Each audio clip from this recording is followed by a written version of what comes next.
میں کوئل میرا باغ مدینہ صلی علی میری کو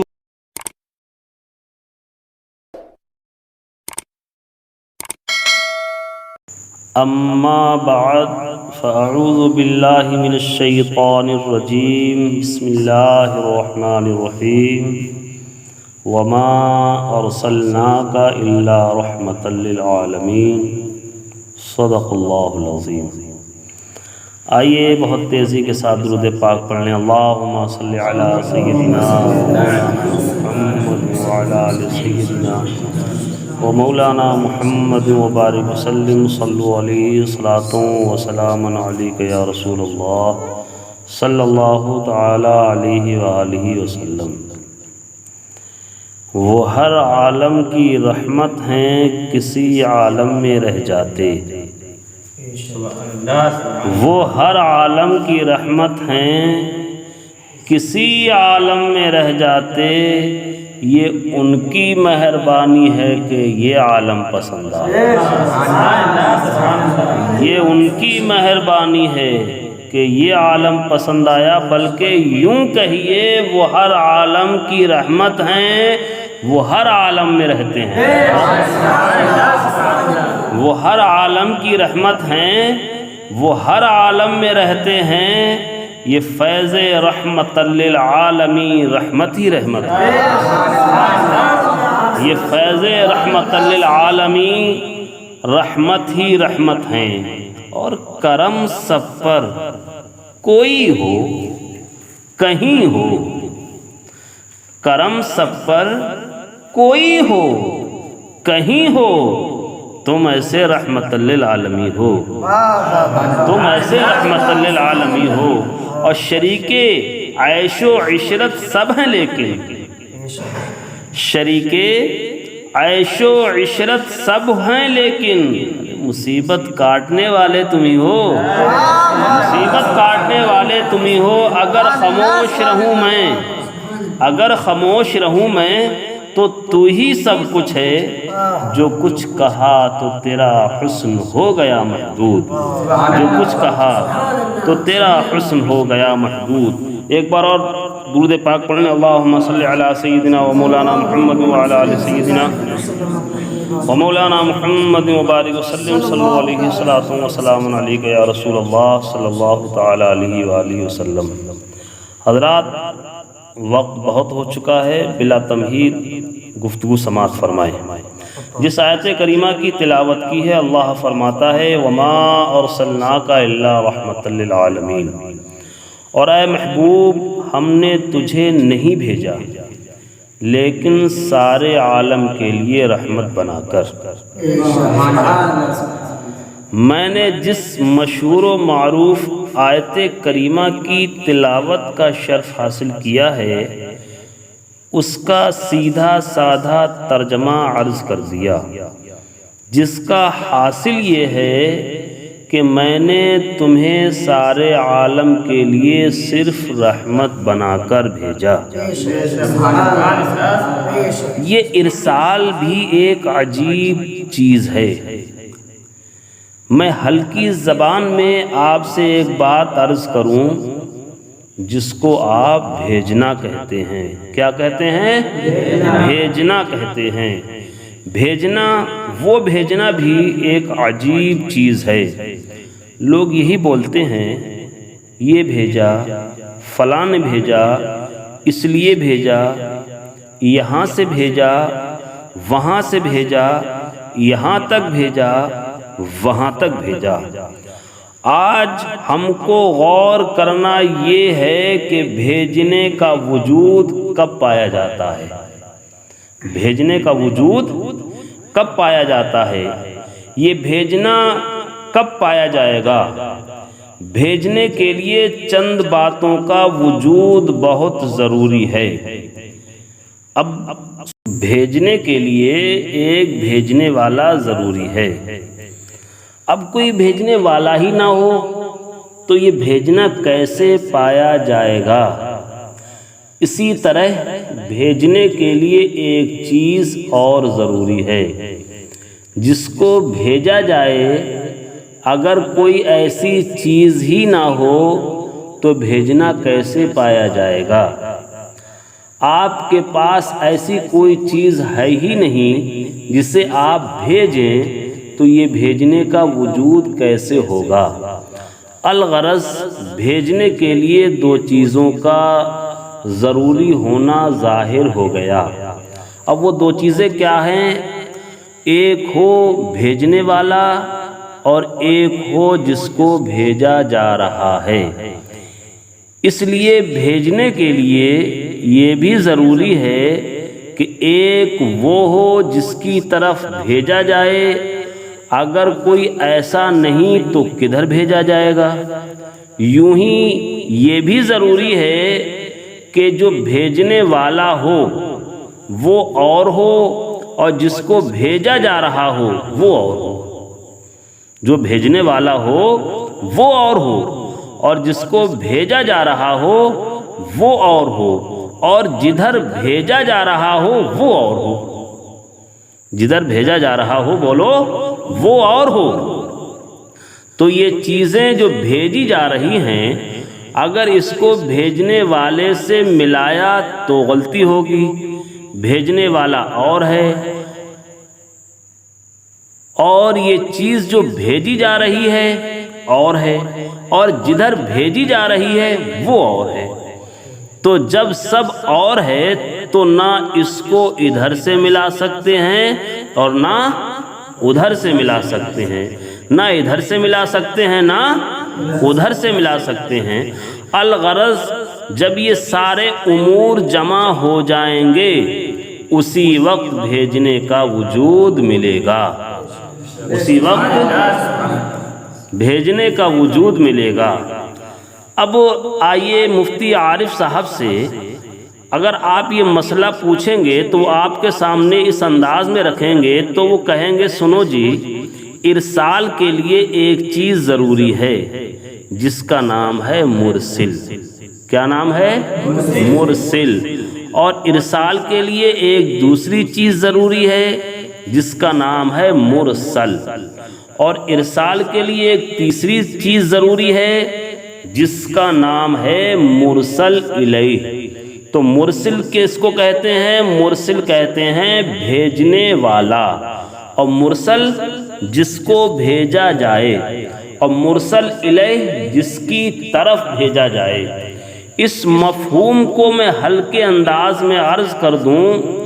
ایک ہے بھیجنے والا۔ اب ہمیں یہ دیکھنا ہے کہ جس آیت کریمہ میں ایک ارسال کا ذکر ہے، ایک بھیجنے کا ذکر ہے، بھیجنے والا کون ہے؟ تو بھیجنے والا کون؟ وما ارسلنا کا یہاں سے دو باتیں ملیں۔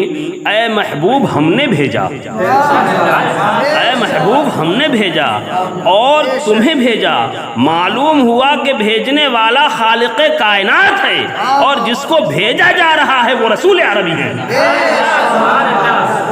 اب ہمیں تلاش یہ کرنا ہے کہ کس کی طرف بھیجا اور پھر بھیجنے والے نے کیا بنا کے بھیجا، تو ملتا ہے رحمت للعالمین، عالمین کی طرف بھیجا۔ یہ عالمین کیا ہے؟ ذرا مختصر سا لفظ اور چند حروف سے بنا ہوا ہے، مگر آپ نے دیکھا نہیں یہ عالمین کا دامن بہت وسیع ہے۔ عالم نباتات، عالم حیوانات، عالم جمادات، عالم ناسوت، عالم طاغوت، عالم ملکوت، یہاں کا عالم، وہاں کا عالم، زمین کا عالم، آسمان کا عالم، اس دنیا کا عالم، آخرت کا عالم، مشرق کا عالم، مغرب کا عالم، شمال کا عالم، جنوب کا عالم، جوانی کا عالم، بچپنے کا عالم، جتنے عالم ہو سکتے ہیں ان سب کو سمیٹو تو عالمین بنتا ہے ما سوا اللہ کے۔ جتنے عالم ہیں ان سب عالموں کو سمیٹو تو عالمین بنتا ہے ما سوا اللہ کے۔ تمام عالم کو سمیٹتے چلے جاؤ، یہ عالمین بھی ایک اعتبار کے حساب سے کہا گیا ہے، ورنہ یہ عالمین لفظ عالم کے اجمال میں موجود ہے۔ یہ لفظ عالمین جو ہے عالم کے اجمال میں موجود ہے۔ الغرض تمام عالم کو سمیٹ لو تو جا کر ایک عالمین بنتا ہے۔ کیا بنتا ہے؟ ایک عالمین بنتا ہے۔ عالمین کی وسعت کو سمجھنا ہے تو پڑھو قرآن مجید فرقان حمید۔ اللہ ارشاد فرماتا ہے الحمدللہ رب العالمین۔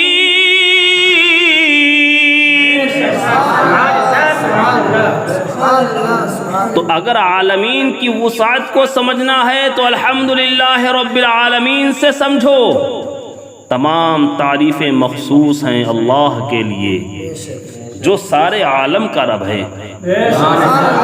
تو اب عالمین کی وسعت کو سمجھنا ہے تو اس آیت سے سمجھو کہ عالمین کا دائرہ کتنا بڑا ہے۔ عالمین کو ایک منزل پر رکھو، یہ وہ ہیں جن کی طرف بھیجا جا رہا ہے۔ رسول عربی وہ ہیں جن کو بھیجا جا رہا ہے، اور خالق کائنات وہ ہے جو بھیج رہا ہے۔ اس مقام پر ایک بات اور بھی کہتا چلوں، خدا بھیج رہا ہے، یہ خدا کا بھیجنا ہے۔ اس کے لیے بھی ایک بات ضروری ہے۔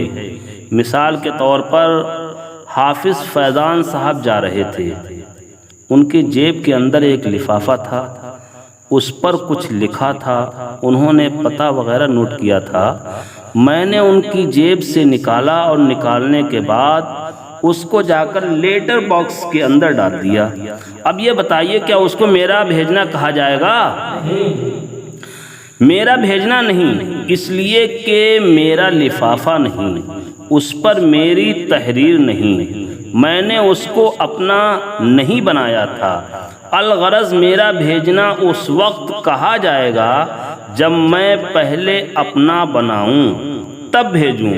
کسی کی جیب سے نکال کر بھیجا تو میرا بھیجنا نہیں ہوگا، یا کسی نے مجھے دے دیا کہ جا کر پوسٹ کراؤ، یہ بھی میرا بھیجنا نہیں ہوگا، بلکہ اصل میں بھیجنے والا وہ ہے جس کی ملکیت وہ تھی، جس نے اس کو اپنا بنایا تھا، جس نے اس کو اپنا قرب دیا تھا، جس نے اپنی صحبت سے نوازا تھا، جس کی تحریر اس کے اوپر ہے، جس کا نام اس کے اوپر ہے، اسی کا بھیجنا کہا جائے گا۔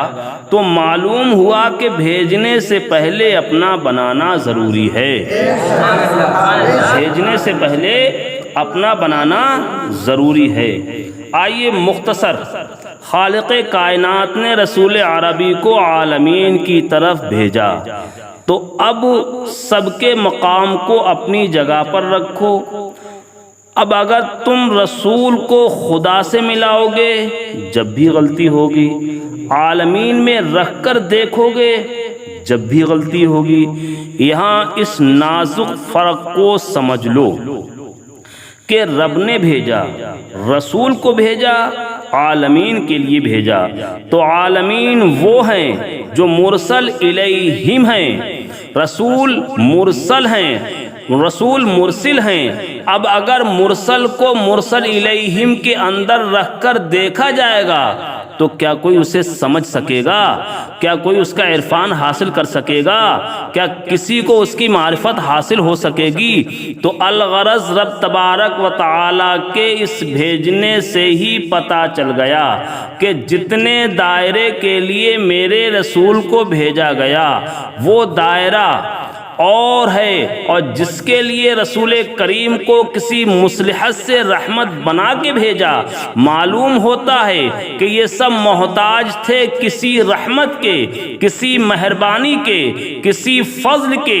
رب نے کہا اے محبوب ہم نے تجھے اپنا فضل بنا کے بھیجا، تو اب ذرا غور کرو، ایک وہ ہے جو رحمت ہے اور ایک وہ ہے جو رحمت کے چاہنے والے ہیں۔ اگر اس رحمت کو ان محتاجوں کے بیچ میں رکھ کر دیکھا جائے گا تو کیا کوئی سمجھ پائے گا؟ بتاؤ کیا کوئی سمجھ پائے گا؟ رب تبارک و تعالی نے اپنا بنا کے بھیجا. دیکھیے اسی لیے بھیجنے سے پہلے بڑا اہتمام برتا گیا اور رسول کریم نے بہت واضح الفاظ میں ارشاد فرمایا اول ما خلق اللہ نوری، سب سے پہلی مخلوق میرا نور ہے. کنت نبیا وآدم بین الروح والجسد، میں نبی تھا اور حضرت آدم روح و جسد کی منزلیں طے کر رہے تھے. میں نبی تھا اور حضرت آدم آب و گل کی منزلیں طے کر رہے تھے. کنت نبیا وآدم بین الماء والطین، میں نبی تھا اور حضرت آدم آب و گل کی منزلیں طے کر رہے تھے. ذرا غور تو کرو، معلوم یہ ہوا کہ بھیجنے والے نے بھیجنے سے پہلے اپنے قریب کیا اور بہت قریب کیا اور ایسے وقت میں قریب کیا کہ کائنات کی کسی چیز کا وجود ہی نہیں تھا. میں یہ پوچھتا ہوں کہ اس قربت کے انوار و برکات اور حسنات و تجلیات کے ظہور کا عالم کیا تھا. اتنا قریب کس کے قریب؟ قادر مطلق کے قریب. کس کے قریب؟ عالم الغیب والشہادہ کے قریب. کس کے قریب؟ خالق کائنات کے قریب. کس کے قریب؟ مختار کائنات کے قریب، نور مطلق کے قریب. اب اس قربت سے کیا فائدہ مرتب ہوا؟ آپ نہیں کہہ سکتے کہ خدا نے کوئی بات بے حکمت و بے مصلحت کی. میں بہت ہی دہقانی اور دیہاتی مثال عرض کروں کہ قربت سے کیا فائدہ حاصل ہوتا ہے. اگر سمجھ میں آئے تو تھوڑی دیر کے لیے ایک ایسے ماحول میں پہنچ جائیے جہاں ایک لوہا آپ کے سامنے ہو اور وہ لوہا آگ کے اندر نظر آ رہا ہو. سیاہ فام لوہا، سخت مجاز لوہا. تھوڑی دیر کے بعد جب وہ نکلا، آپ پوچھیں گے لوہے سے بول تجھے آگ کی قربت سے کیا ملا؟ تو پھر وہی جواب دے گا کہ سنو جی، پہلا رنگ بالکل سیاہ تھا، اب میری رنگت بالکل سرخ ہے. پہلے میرے اندر یہ حرارت نہیں تھی، اب میرے اندر اتنی حرارت آ گئی. سنو جی، مجھ میں اثر قبول کرنے کی طاقت تھی اور جس کے میں قریب ہوا اس میں اثر دینے کی طاقت. تو میری باتوں کو اس نے نکال دیا اور اپنی باتوں کو مجھے عطا کر دیا. سرخی اس میں تھی، اس نے مجھے دے دی. حرارت اس میں تھی، اس نے مجھے دے دی. گرمی اس میں تھی، اس نے مجھے دے دی. میں ہوں تو لوہا ہی، مگر اب اس کا جو کام ہے وہ میں کروں گا. اگر وہ جلائے گی تو میں بھی جلاؤں گا. اگر اس سے حرارت ملتی ہے تو مجھ سے بھی حرارت لی جا سکتی ہے. حضرات اور آگے بڑھیے. الغرض میرے اندر جو تھا نکال دیا اور اپنے اندر جو تھا وہ دے دیا. اب آگے چلیے. کیا آپ یہ نہیں کہتے یہ چمیلی کا تیل ہے، یہ فلاں چیز کا تیل ہے؟ ارے میں پوچھتا ہوں بتاؤ چمیلی کیسی ہوتی ہے؟ کسی نے چمیلی کا دانہ دیکھا ہے؟ ارے بولو تو، کسی نے چمیلی کا دانہ دیکھا ہے؟ چمیلی کا پھول تو ضرور سنا ہوگا مگر چمیلی کا دانہ کسی نے نہیں دیکھا ہوگا. مگر چمیلی کا تیل کیا ہوتا ہے؟ اچھا آئیے سنیے. جسے آپ تل کہتے ہیں اسی تل کو چمیلی میں بساتے ہیں اور بسانے کا یہ طریقہ بتایا گیا ہے کہ چمیلی کے پھولوں کو پھیلا دیا چاندنی رات میں کھلی ہوئی فضا میں اور اس پر تل کے دانوں کو ڈال دیا. اس پر پھر پھولوں کو بچھا دیا، پھر دانے ڈالے، پھر اس پر چمیلی کے پھول بچھائے.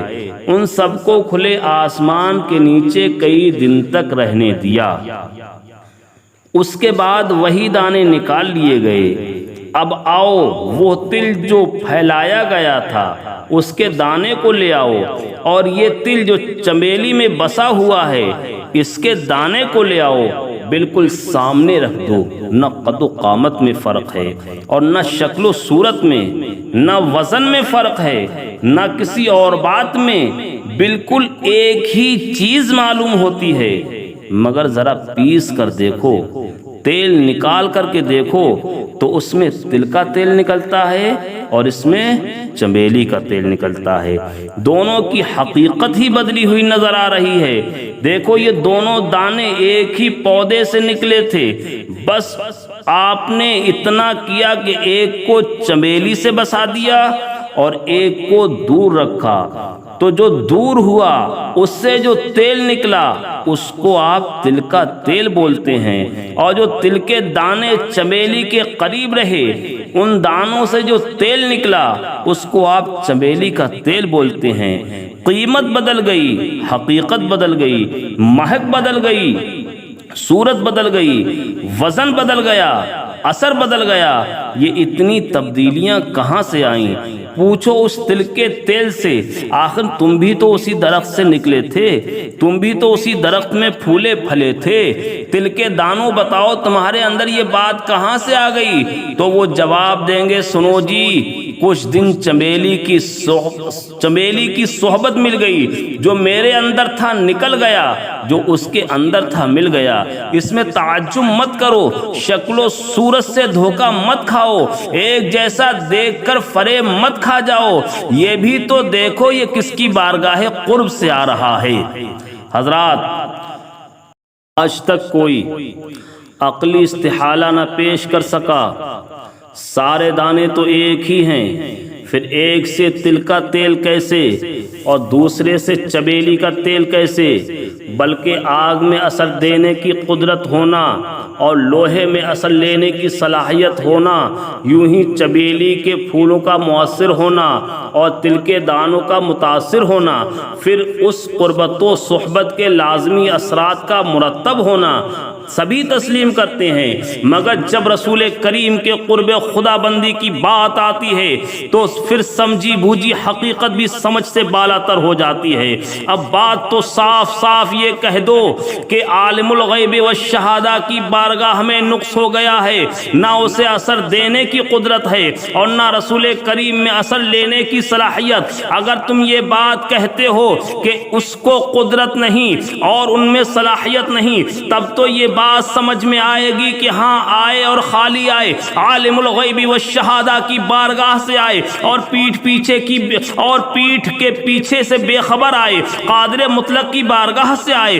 اور مجبور محض بن کر کے آئے، مقتدر اعلیٰ کی بارگاہ سے آئے اور اقتدار کا کوئی گوشہ ہاتھ میں نہ رہ سکا۔ یہ سب اسی صورت میں ہو سکتا ہے جب اسے اثر دینے کی قدرت نہ ہو اور ان میں اثر لینے کی صلاحیت نہ ہو۔ اگر وہ دینے پر قادر ہے اور یہ لینے کی صلاحیت رکھتے ہیں تو چمیلی دے دے اور خدا نہ دے سکے۔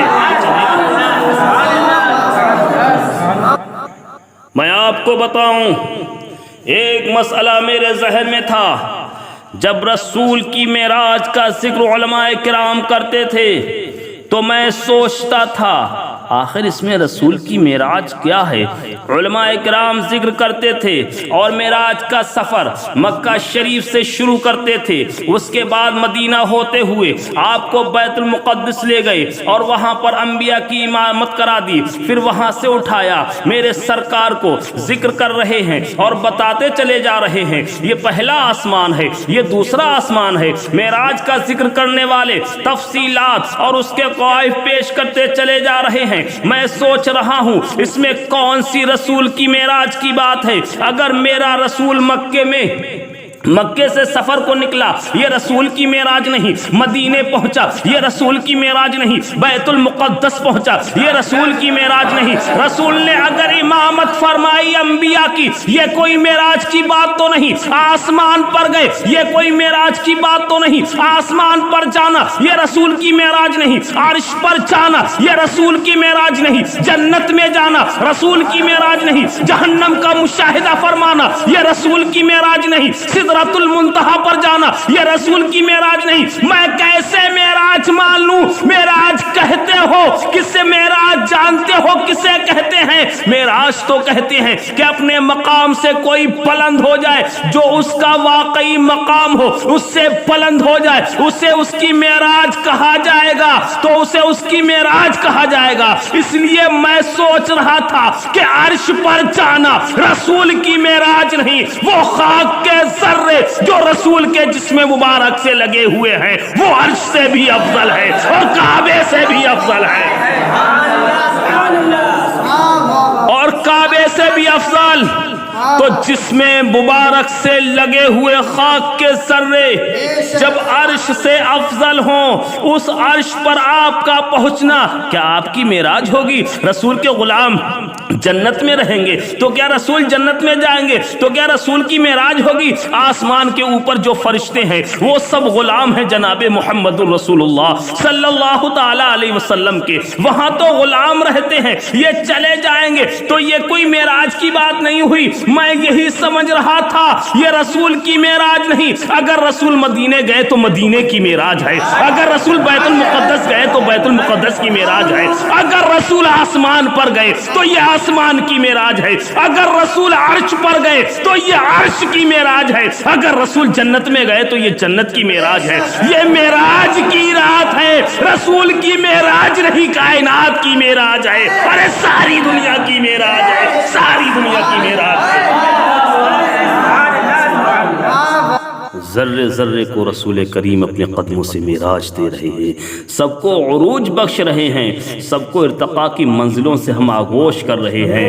اب آپ بھی غور کیجئے کہ اگر کہ آخر اس میں رسول کی معراج کیا ہوئی؟ سنبھل کر جواب دینا، اس لیے کہ سرکار عربی صلی اللہ تعالی علیہ وسلم کی تعریف کرنے میں بہت احتیاط برتنی پڑتی ہے۔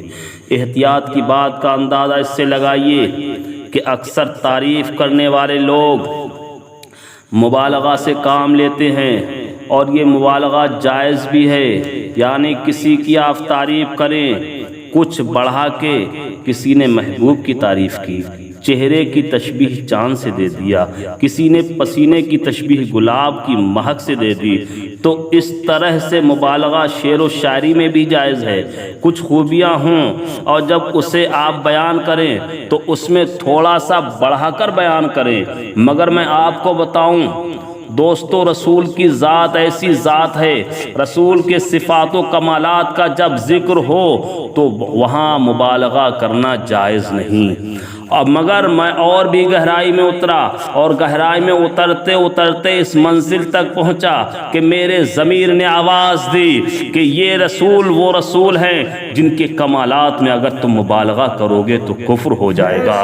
دیکھو ساری دنیا کے اہل کمال کے کمال کو بیان کرو اور تھوڑا مبالغہ کر دو تو یہ جائز، بالکل جائز۔ کسی بھی نبی کی تعریف کرو اور کوئی ایسی خاص بات پیش کرنا ہو کہ تھوڑی سی بات آگے بڑھتی ہوئی نظر آئے، بالکل جائز۔ کسی بھی خوبیوں والے کی تعریف کرو، تھوڑا سا آگے بڑھا کے مثال دے دو، بالکل جائز۔ مگر میرے رسول کی تعریف کے اندر اگر تم مبالغہ کرو گے تو کفر۔ رسول کی تعریف میں تم مبالغہ نہیں کر سکتے، اس لیے کہ رسول کی تم جو تعریف کرو گے اور جتنی تعریف کرو گے وہ مبالغہ نہیں بنے گی، وہ حقیقت سے بھی کچھ نیچے ہے۔ بعد از خدا بزرگ تو ہی قصہ مختصر، تو خدا کے بعد جو کہو گے وہ حقیقت بنے گی، مبالغہ نہیں بنے گا۔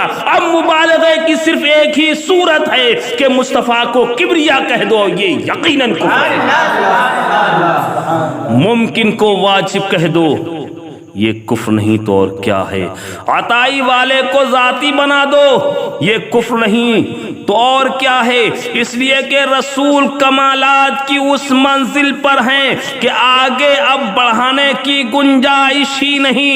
بعد از خدا بزرگ تو یہ قصہ مختصر، اور حسن یوسف دم عیسیٰ ید بیضا داری، آنچیں خوباں ہما دارند تو تنہا داری، اور فرش والے تیری شوکت کا علو کیا جانے، فرش والے تیری شوکت کا علو کیا جانے، حسن و عرش پہ اڑتا ہے فرعرات۔ تو ایسے رسول کی معراج کیا ہوگی؟ مقام تنا فتد اللہ پر پہنچے، تو کیا یہ رسول کی معراج ہے؟ نہیں، یہ اس مقام کی معراج ہے جسے میرے رسول نے اپنے قدم ناز سے نوازا۔ عقل نے آواز دی، یہاں کہاں چکر لگا رہے ہو؟ یہ کائنات میں گھومنا، کائنات کی سیر کرنا قرآن نے کب کہا ہے کہ یہ رسول کی معراج ہے؟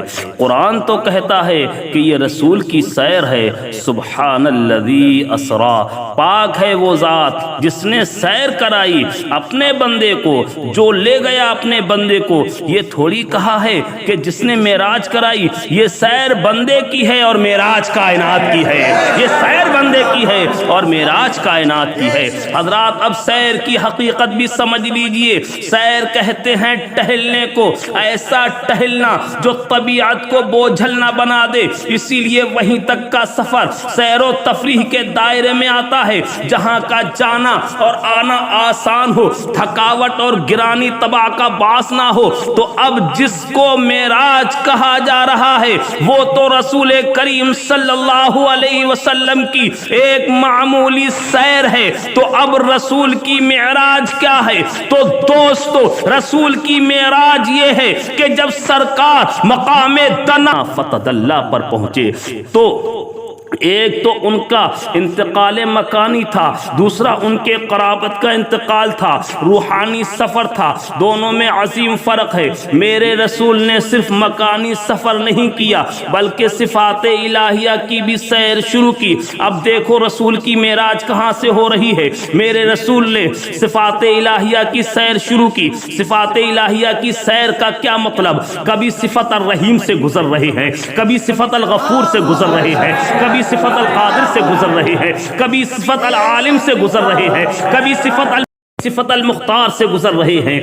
ہر صفت سے گزر رہے ہیں، اور جس صفت سے گزر رہے ہیں وہ کمال لے کر اتر رہے ہیں۔ صفت الکریم سے گزرے تو کریم بن گئے، صفت الرحیم سے گزرے تو رحیم بن گئے، صفت القادر سے گزرے تو قادر بن گئے، صفت المختار سے گزرے تو مختار بن گئے۔ تو وہ صفات الہیہ کی سیر کر رہے ہیں اور کمالات الہیہ کے مظہر بن رہے ہیں، کمالات الہیہ کے مظہر بن رہے ہیں۔ دیکھا آپ نے، یہ ہے میرے رسول کی حقیقی معراج۔